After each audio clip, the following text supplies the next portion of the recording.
नमस्कार ओडिशावासी आपण मानक पई मु नेकी आसीची आज दिनर केतोटी गुरुत्वपूर्ण खबर सेथिपई भिडियोटी को शेष पर्यंत देखंतु एवं आपण मानक भल पाइबा स्वरूप गोटे गोटे लाइक करिबा सहित सब्सक्राइब करनियंतु।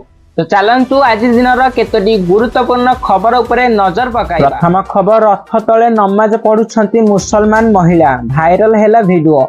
सूचना अनुसार एबे सोशल मीडिया रे एक वीडियो जोरदार भाव में भाइराल हेउची जे वीडियो देखिले आपणक मन भी आंदोलित हेबो।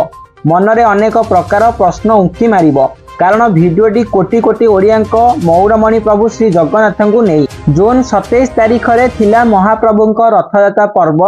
एही महान पर्वर वीडियो वर्तमान सोशल मीडिया रे छाउनी होईची। एहारी मध्यरे एपरि एक वीडियो सामना को आसीची जहाकू आपण देखिले आश्चर्य हेबे कहीं भिडियोटी रथयात्रा सह जड़ित। चलित वर्षर रथयात्रा रे किछि अनियमितता दृश्यमान होइथिला। रथयात्रा दिन कालियार नंदीघोष आगकू गड़ी नथिला। सिंहद्वार सम्मुख रे सेमिति ठिया होइथिला नंदीघोष। रथयात्रा परदिन शरदा बाली रे एक बड़ अघटन मध्य देखिबाकू मिलिछि। 3 जण दल चकटरे प्राण हराइछंती। एनै अनेक प्रकार राजनैतिक चर्चा आलोचना होइछि। एबे भी एही प्रसंग थमिबार ना नेउनी। एहारी मध्यरे आउ एक वीडियो भाइराल हेबारे लागिछि। वीडियो रे देखिबाकू मिलिछि जे पुरी रे रथयात्रा चलीथिबा समय रे रथ तले 2 जण युवती नमाज पाठ करूछंती। एहाकू देखि पुलिस तांको टाणी टाणी रथ तळकू बाहर करूछि। तेबे एही वीडियो भाइराल परे एथिरे अनेक लोक विभिन्न प्रकार कमेंट देउछंती। किए कहूची प्रशासन करूची कोन, अन्य किए कहूची जणे साधारण भक्त को रथर दौड़ी छुईबाकू अनुमति मिलुनी। सेठी मुसलमान व्यक्ति रथ पाखकू जाई रथ तले नमाज पाठ करूची। आउ किछि जण कमेंट करिसेंती पुलिस किपरि जानि पारिला नाही, एमाने किपरि रथ तळकू गले। तो आउ किए लेखिछि केही जानि सुनी राजनैतिक चर्चा को आहुरी जोर करिबा पई एपरि करिछि। परवर्ती खबर आगामी 3 दिन रे ओडिशा रे प्रबल वर्षा हेबार संभावना रही अछि। सूचना अनुसार बंगोपसागर एवं संलग्न अंचल गुड़िकर एक सक्रिय लघुचाप प्रणाली प्रभाव जोगु ओडिशार विभिन्न स्थान में व्यापक वर्षा वज्रपात एवं प्रबल पवन बहिबार संभावना रहिथिबा नेई भारतीय पाणीपाग विभाग पक्षरु पूर्वानुमान करा जायछि।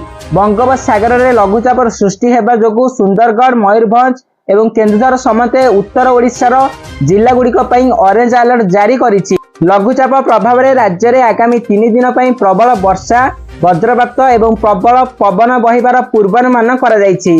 पाणीपाग विभाग सूचना अनुसार एक लघुचाप प्रणाली गांगेय पश्चिम बंग एवं संलग्न उत्तर ओडिशा, झारखंड एवं निकटवर्ती अंचल उपरे रहिछि। यह समुद्र पतन ठारू 5.8 किलोमीटर पर्यंत व्यापीथिबा एक घूर्णिबलय द्वारा समर्थित जहां आगामी 24 घंटा मध्यरे झारखंड रे पश्चिम उत्तर पश्चिम दिगरे धीरे धीरे गति करिबा बोली आशा करा जाउछि। एही प्रणाली समग्र अंचल रे मौसुमी कार्यकलाप को वृद्धि करुछि जहा फल आभ्यंतरीण एवं उपकूल ओडिशा रे व्यापक वर्षा हेउछि। आभ्यंतरीण जिला गुड़िकर अधिकांश स्थान रे एवं उपकूलर अनेक स्थान रे हालुकारु मध्यम वर्षा किंबा घड़घड़ी सह वर्षा हेबार संभावना अधिक बोली आईएमडी कहिछि। परवर्ती खबर भारत को मिलिला अमेरिकार लड़ुआ आपाच हेलिकॉप्टर पाक सीमारे हेब मुतयन। सूचना अनुसार अनेक विलंब पर भारतीय सेना को मिली प्रथम पर्यायर अत्याधुनिक आपोच लड़िया हेलिकॉप्टर। यही हेलिकॉप्टर गुड़िक पाकिस्तान सीमावर्ती अंचल रे मुतयन कराजिबो जहां भारतीय सेनार युद्ध क्षमता को आहुरी शक्तिशाली करिबो। एही खबर भारतीय सेनार पश्चिम सीमारे निरापत्ता व्यवस्था को आहुरी दृढ़ करिबारे एक गुरुत्वपूर्ण पदक्षेप बोली विवेचना करा जाउछि।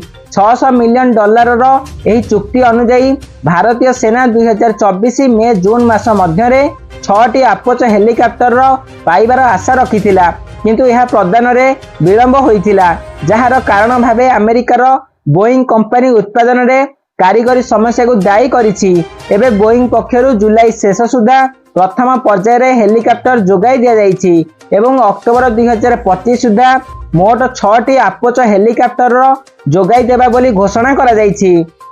यही अत्याधुनिक आपोच हेलिकॉप्टर गुड़ी को पाकिस्तान सीमा निकटस्थ राजस्थान जोधपुर सैन्य बेसरे मुतयन कराजिबो।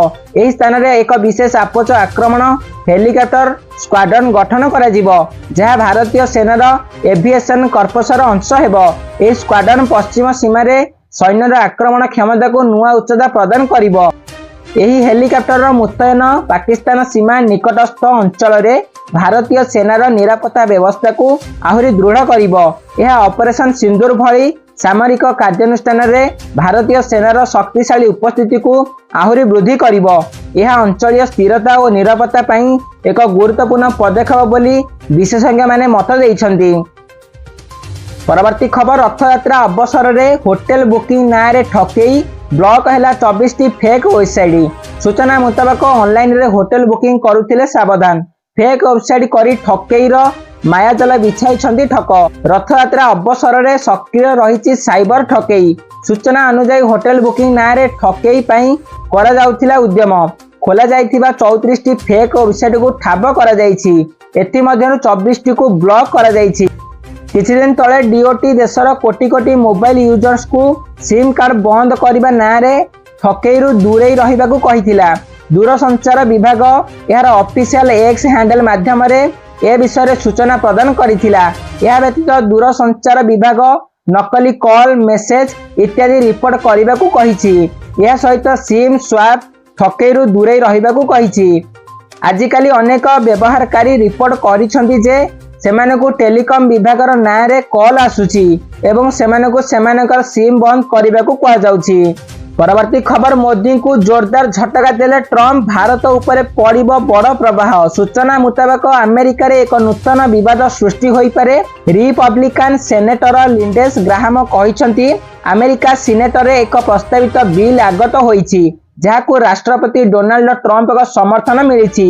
ଏହି ବିଲ୍ ଅନୁଯାୟୀ ରୁଷିଆ ସହିତ ବାଣିଜ୍ୟ ଜାରି ରଖିଥିବା ଦେଶଗୁଡ଼ିକ ଉପରେ 500% ପର୍ଯ୍ୟନ୍ତ ଟାରିଫ ଲାଗୁ କରାଯିବ। ଏଥିରେ ଭାରତ ଏବଂ ଚାଇନା ଅନ୍ତର୍ଭୁକ୍ତ। ଗ୍ରାହାମ କହିଛନ୍ତି ଯଦି ଆପଣ ରୁଷିଆରୁ ସାମଗ୍ରୀ କିଣୁଛନ୍ତି ଏବଂ ୟୁକ୍ରେନକୁ ସାହାଯ୍ୟ କରୁନାହାନ୍ତି ତେବେ ଆପଣଙ୍କ ଉତ୍ପାଦ ଗୁଡ଼ିକ ଉପରେ ଆମେରିକାରେ 500% ଟାରିଫ ଲାଗୁ କରାଯିବ।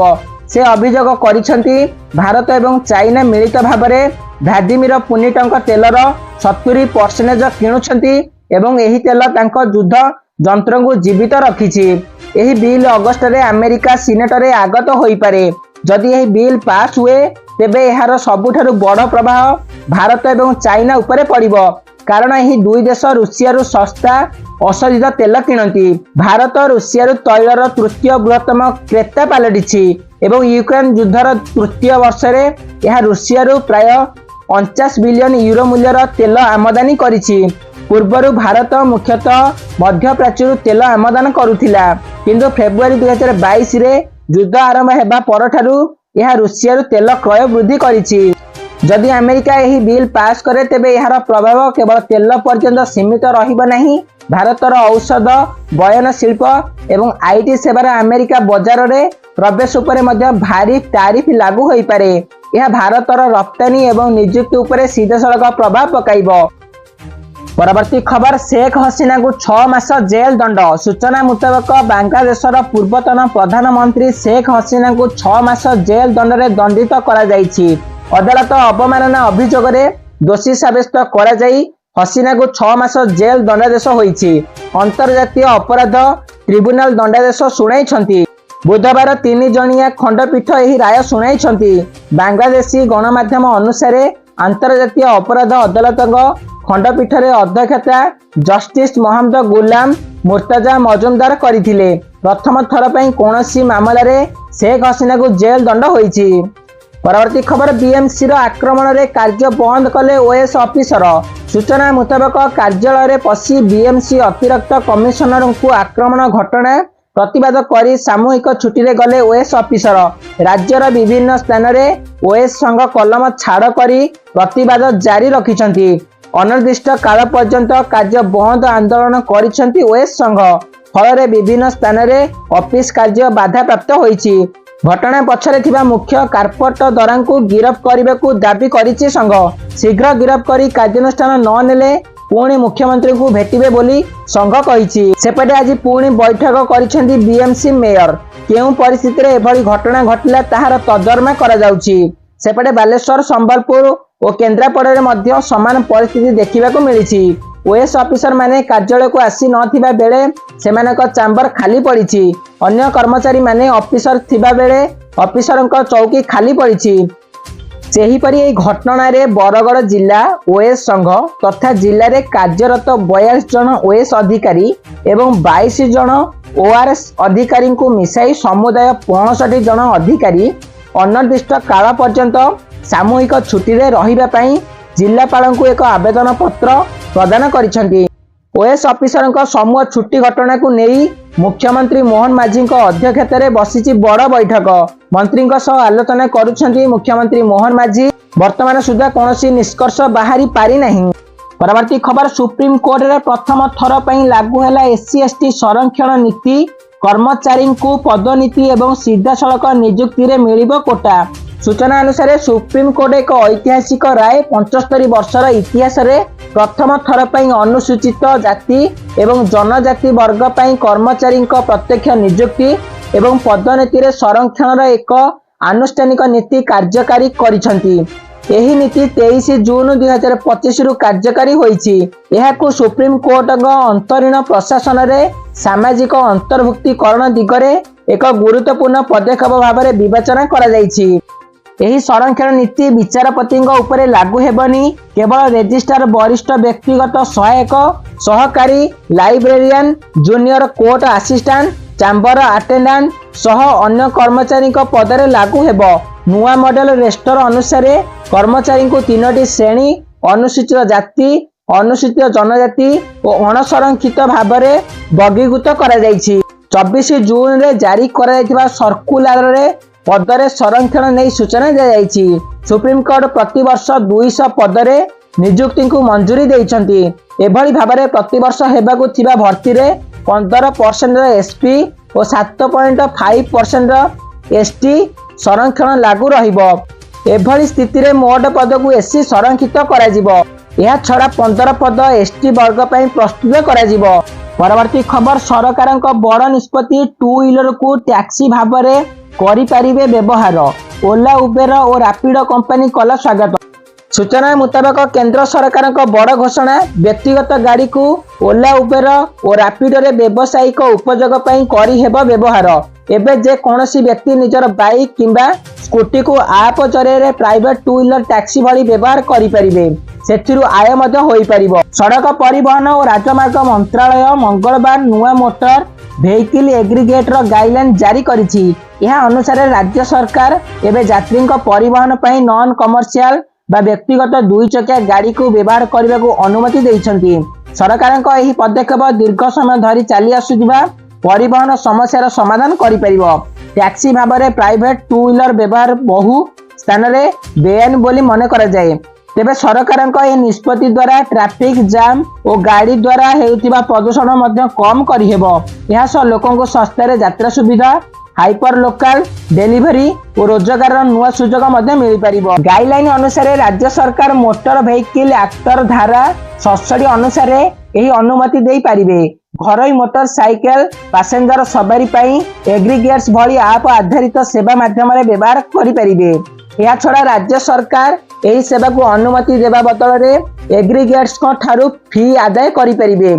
यही फी प्रतिदिन और प्रति सप्ताह आधार में धार्य करा जायथाय। बाइक टैक्सी चलाउथिबा कंपनी जेपरिक ओला रैपिडो और उबेर भली कंपनी यही निष्पत्ति को स्वागत करिछि। यही पदक्षेप कर्णाटक रे आश्वस्ति आनिछि। निकट रे यही सेवा को बंद करिबा परे सेठारे विरोध प्रदर्शन करा जायथिला। परवर्ती खबर जुलाई 3 रु अर्थात आज ठारू आरंभ हेबो अमरनाथ यात्रा। सूचना अनुसार जुलाई 3 अर्थात आज ठारू अमरनाथ रे यात्रा आरंभ हेबाकु जाउअछि। महादेवंक भक्त मानक पई एही यात्रा अत्यंत स्वतंत्र। अमरनाथ धाम को शिवंकर सबुठारू पवित्र एवं चमत्कार स्थान भाव में विवेचना करा जाए। एठारे महादेव बाबा बरफानिक शिवलिंग रूप में रुहंती। एही लिंग प्रतिवर्ष स्वयं आविर्भाव हुअंती। अमरनाथ गुंफारे ही भोलेनाथ माता पार्वती पई अमर हेबार रहस्य कहिथिले। शिवजी व्यक्तिगत भाव में देवी को यही रहस्य जणाइथिले। कारण जदि केही अमर कहानी शुणी थांते तेबे से मध्य अमर होई थांते। पौराणिक विश्वास अनुसार जेतेबेले भोलेनाथ देवी को अमर कहानी वर्णना करुथिले सेठारे 2टी पारा मध्य उपस्थित थिले। सेही जुगल पारा अमर होई गले। भक्त माने मध्य तांकु एठारे देखिथिबार दाबी करिसंती। अमर कथार साक्षी थिबारु एही गुंफा को अमरनाथ गुंफा कहा जाए। एठारे थिबा गुंफारे थिबा छोट बरफ शिवलिंग प्रतिदिन टिके टिके बढ़ी थांती एवं एहार उच्चता 2 गजरु अधिक होई थांती। परवर्ती खबर हेराफेरी 3 को फेरिले बाबूराव विवाद रे हेला समाधान। सूचना मुताबिक हेराफेरी 3 फैंस मानक पई खुशी खबर। हेराफेरी फिल्म रु परेश रावल बाहरी जाइतिले। एबे एक इंटरव्यू रे निजे कहिसंती से पुणी फिल्म को फेरिसंती। तांकर आउ अक्षय कुमारक भितर सबु समाधान होई जाइछि। एही अवसर रे फिल्म रो प्रयोजक फिरोज नादियावालाक बयान मध्य सामना को आसीछि। से लोकंक नाम नेइथिले जेउ मानक जोगु 2 अभिनेताଙ୍କ ମଧ୍ୟରେ मिलन संभव होई पारिथिला।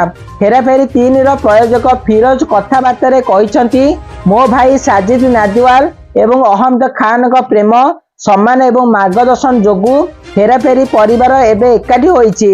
साजिद सबु किछि ठीक करिबा पई बहुत दिन धरी बहुत समय एवं प्रयास करथिले। आमर संपर्क 50 वर्ष रु अधिक पुराना। अहमद खान मध्य व्यक्तिगत स्तर रे बहुत कठिन परिश्रम करथिले। साजिद एवं अहमदଙ୍କ प्रेम एवं मार्गदर्शन जोगु दल भितर एबे सबु किछि सकारात्मक होइथिला। यह सहित अक्षय कुमारक मध्य बहुत समर्थन रहिथिला। एही संपूर्ण विवादर समाधान समय रे से बहुत दया एवं सम्मानर सहित उपस्थित थिले। प्रियदर्शन परेश रावल एवं सुनील शेट्टी मध्य बहुत समर्थन करथिले। आमे एबे खुशी रे भल फिल्म तैयारी करबाकू अपेक्षा करिछु। परवर्ती खबर नक्सलंक बड़ षड़यंत्र पंड सुरक्षा बाहिनी जब्त कले 18,000 डेटोनेटर। सूचना मुताबिक सुंदरगढ़ जिला बिस्वा ब्लॉक जरईकेला सीमांत झारखंड राज्यर सरंडा जंगल रे सक्रिय सीपीआई माओवादी संगठनर एक बड़ षड़यंत्र को मंगलवार सुरक्षा बाहिनी पंड करिछि। पुलिस को मिलिथिबा गुप्त सूचना आधार रे करा जायथिबा एक स्वतंत्र अभियान रे सुरक्षा बाहिनी टंडो थाना हुसीपी गाँव जंगल और पहाड़ रे लुचाई रखा जायथिबा प्राय 18,000 डेटोनेटर जबत करिसंती।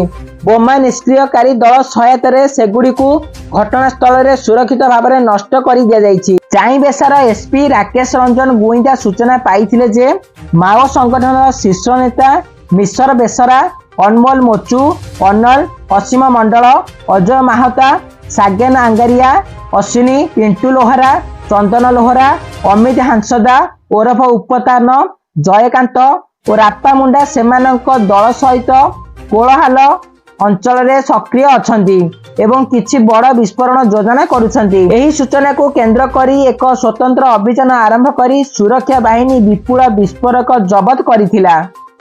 परवर्ती खबर हठात 26,000 फुट तळकू खसिला बोइंग 737 विमान। सूचना मुताबिक निकट में भारतर गुजरात एयर इंडिया विमान दुर्घटनाग्रस्त होइथिला जेउथिरे 270 रु ऊर्ध्व जीवन चली जाइथिला। वर्तमान सेहीपरि जापान रे मध्य एक बड़ दुर्घटना को अल्पके वर्ती जाइछि बोइंग 737 विमान। यही बोइंग विमानटी चीन रु जापान राजधानी टोकियो अभिमुखे उड़ान भरुथिला। सांघाई रे विमानटी उड़ान भरिबा मात्रे एथिरे एक समस्या देखादेला एवं हठात तळकू खसी आसीबा आरंभ कला। प्राय 26,000 फुट उच्चतारू विमानटी खसी पड़िबा देखि यात्री माने मध्य भयभीत होई पड़िले एवं बंचिबार आशा हराई देइथिले। तथापि शेषरे विमानटी सुरक्षित भाव में भूमि रे अवतरण करिथिला। एही बोइंग विमान रे 191 जन यात्री थिले। क्रू सदस्यों को मिसाई संख्या प्राय 200। अधिकांश यात्री चीन र थिले जेउ माने जापान र टोकियो जाउथिले। जापान सरकार अनुजाई क्याबिन रे किछि यांत्रिक त्रुटि थिला जहाकू पायलट माने समाधान करने को चेष्टा करथिले। एही समय मध्यरे विमानटी को 10 मिनिट मध्यरे 26,000 फुट उच्चतारू तळकू अणा जाइथिला। प्रारंभिक रिपोर्ट अनुसार विमानटी क्याबिन रे वायुचाप बजाय रखुथिबा चाप व्यवस्था रे त्रुटि विषय सतर्क करिबा परे पायलट माने एयर ट्रैफिक नियंत्रक सहित जोगाजोग करथिले। परवर्ती खबर तेलंगाना केमिकल फैक्ट्री रे विस्फोरण दुर्घटना 4 ओडिया श्रमिकों मृत्यु घटी एवं दुख प्रकाश कले पूर्वतन मुख्यमंत्री नवीन पट्टनायक। सूचना मुताबिक तेलंगाना एक केमिकल फैक्ट्री रे घटिथिबा अघटन रे 4 जन ओडिया प्राण हरैथिबा विषय रे जानी दुख प्रकाश करिसेंती विरोधी दल नेता नवीन पट्टनायक। समस्त अमर आत्मार सद्गति कामना करने सह आहत मानकर आशु आरोग्य कामना करिछि। एपरि दुखद समय को सामना करने पाई महाप्रभु परिवार वर्ग को असीम धैर्य दियंतु से प्रार्थना करिसेंति। मृतकों परिजन को 2 लाख टंकार अनुकंपामूलक राशि देवाकू प्रधानमंत्री नरेंद्र मोदी घोषणा करिसेंति। सेहीपरि आहत को 50,000 टंकार सहायता राशि देवाकू कुहाଯାଇଛି। कारखाना रे विस्फोरण एते शक्तिशाली थिला जे केतेक श्रमिक 100 मीटर दूर रे जाई छिटिकी पड़िथिले। परवर्ती खबर दिल्ली रे खूब शीघ्र आरंभ हेबो बीएसएनएल 5G सर्विस। सूचना मुताबक भारत संचार निगम लिमिटेड बीएसएनएल सेप्टेम्बर शेष सुधा दिल्ली एवं अन्य बछा बछा सहर गुड़िकरे 5G सर्विस आरंभ करिपारे। हेले कंपनी पक्षरु ए पर्यंत कोनोसी ऑफिशियल डेट घोषणा करा जाई नहीं। कंपनी पूर्वरु अनेक 4G साइट रे 5G ट्रायल करि सारिछि, जहा सारा देश रे 1 लाख 4G टावर स्थापन करिवार एहार चालुथिबा प्लान रो एक पार्ट। कंपनी अनुसार बीएसएनएल जयपुर, लखनऊ, चंडीगढ़, भोपाल, कोलकाता, पाटना, हैदराबाद एवं चेन्नई समेत प्रमुख राज्य राजधानी गुड़िकरे 5G सर्विस एक्टिव करिछि। एथिसह पर्यायक्रमे देशव्यापी 5G सर्विस आरंभ कराजिवो। टेलीकॉम विशेषज्ञ माने कहिसंति जे बीएसएनएल 5G सर्विस आरंभ करिबा परे घरोई टेलीकॉम कंपनी जियो एवं एयरटेल कड़ा टक्कर लागिबे, कारण बीएसएनएल रिचार्ज प्लान गुड़िक सस्ता रिचार्ज प्लान गुड़िकर लाभ उठाइबा पई यूजर्स माने बीएसएनएल आड़ को आसीबे। परवर्ती खबर 8 दिन रे 5 देश गस्त करिवे नरेंद्र मोदी। सूचना मुताबक सबुठु बड़ विदेश गस्तरे गले प्रधानमंत्री नरेंद्र मोदी। 8 दिन रे 5 देश गस्त करिवे प्रधानमंत्री नरेंद्र मोदी, जहा तांकर गत 10 वर्ष सबुठारु दीर्घ विदेश यात्रा हेबो। एही गस्तरे मोदी घाना, त्रिनिदाद और टोबागो, आर्जेंटीना, ब्राजिल एवं नामिबिया को जिबे। यात्रार मुख्य उद्देश्य हेउची ब्राजिल रे अनुष्ठित हेबाकु थिबा 17तम ब्रिक्स शिखर सम्मेलन रे योगदान करिबा एवं विश्वर गुरुत्वपूर्ण दक्षिण देश मानक सह भारतर संपर्क को आहुरी दृढ़ करिबा। एही गस्तरे वाणिज्य, प्रतिरक्षा और शक्ति क्षेत्र रे सहयोग वृद्धि पई आलोचना हेबो। जुलाई 4 और 5 मोदी आर्जेंटीना राष्ट्रपति जाभियर मिलेंको सह बैठक करिवे। एही गस्तरे वाणिज्य, प्रतिरक्षा और शक्ति क्षेत्र रे सहयोग वृद्धि पई आलोचना हेबो। पर जुलाई 5 और 8 रे मोदी ब्राजिल रियो डी जानेइबोरे ब्रिक्स शिखर सम्मेलन रे जोग देबे। जुलाई 6 और 7 मध्य रे ब्राजिल राष्ट्रपति लुइज इनासियो लुला डा सिल्वांको सह द्विपक्षीय बैठक करिवे प्रधानमंत्री। जुलाई 8 और 9 मोदींकर प्रथम नामिबिया गस्त, जेउठारे मोदी संसद रे भाषण देबे। मोदींक द्वितीय पंचराष्ट्रीय गस्त पूर्व 2016 रे प्रधानमंत्री अमेरिका, मेक्सिको, स्विट्जरलैंड, अफगानिस्तान और कतर गस्त करथिले। परवर्ती खबर तमिलनाडु बाण कारखाना रे विस्फोरण 8 जनकर घटिला मृत्यु। सूचना अनुसार तमिलनाडु रे एक बाण कारखाना रे विस्फोरण होई 8 जनकर मृत्यु होईछि एवं आहुरी अनेक लोक आहत होईछंती। बिरुधुन नगर जिल्लार शिवकाशी निकटस्थ चिन्ना कमनपट्टी ग्राम स्थित कारखाना रे एही विस्फोरण होईछि। एथि जोगु बड़ धरणर अग्निकांड होईछि एवं लगातार विस्फोरण जोगु उद्धार कार्य रे बाधा उपजिछि। आहत मानकु निकटस्थ हॉस्पिटल रे चिकित्सा करा जाउछि एवं घटनास्थल रे जरूरी सेवा मुतयन करा जाइछि। तमिलनाडु मुख्यमंत्री एम.के. स्टालिन उक्त घटना रे गभीर शोक प्रकाश करिसेंति एवं मृतकଙ୍କ परिवार सदस्यों को समवेदना ज्ञापन करिसेंति। मृतकଙ୍କ परिवार को मुख्यमंत्री रिलीफ पांठिरु आर्थिक सहायता घोषणा होईछि। मृतकଙ୍କ परिवार सदस्यों को 4 लाख टंकार क्षतिपूरण घोषणा होइथिबा बेले आहतଙ୍କ परिवार सदस्यों को 1 लाख टंकार क्षतिपूरण घोषणा होईछि। सामान्य आहतଙ୍କୁ 50,000 टंका क्षतिपूरण मिलिबो। परवर्ती खबर विदेश रे गड़िला नंदीघोष रथ। सूचना मुताबक विदेश रे रथ यात्रा उत्तर टेक्सार प्लानो सहर रे प्रवासी ओडिया पालिले रथ यात्रा। प्लानोर श्री रघुनाथ मंदिर रे वार्षिक रथ यात्रा को उत्साह और आध्यात्मिक उद्दीपना सहित भव्य भावे पालन करथिले। यह डालसा अंचल जगन्नाथ संस्कृतिर वृद्धि रे एक महत्वपूर्ण पदक्षेप। एही रथ यात्रा रे 36 फुट उच्चर निर्मित रथटी जगन्नाथ नंदीघोष रथर सदृश भावे देखा मिलता। यह उत्सव नूतन पीढ़ी को तांकर मूल संस्कृति सहित जोड़ी रखिछि एवं अन्य संप्रदाय को मध्य रथयात्रार आध्यात्मिक तात्पर्य सहित परिचित कराइथिला। कालिया बड़ भाई बलभद्र और भौणी मां सुभद्रा को रथ उपरे अणा जाउथिबा समय समग्र परिवेश भावमय हो जाइतिला। कालियाଙ୍କ दिव्य रूप दर्शन करी भक्त माने भावुक होइतिले। रथ टाणिबा बेले घंट शंख और हुलहुली शब्द रे विदेश माटी प्रकम्पित होइतिला, जहाँ समस्तଙ୍କ ପାଇଁ पवित्र अनुभूति सृष्टि करथिला। तो दर्शक बंधु ये थिला आज दिन केतोटी गुरुत्वपूर्ण खबर। जदि वीडियोटी आपण मानकु भल लागिछि ताहले लाइक करबा सहित सब्सक्राइब करनियंतु एवं आपण माने हमर ए वीडियोटी को शेष पर्यंत देखिथिबारु आपण मानकु बहुत बहुत धन्यवाद।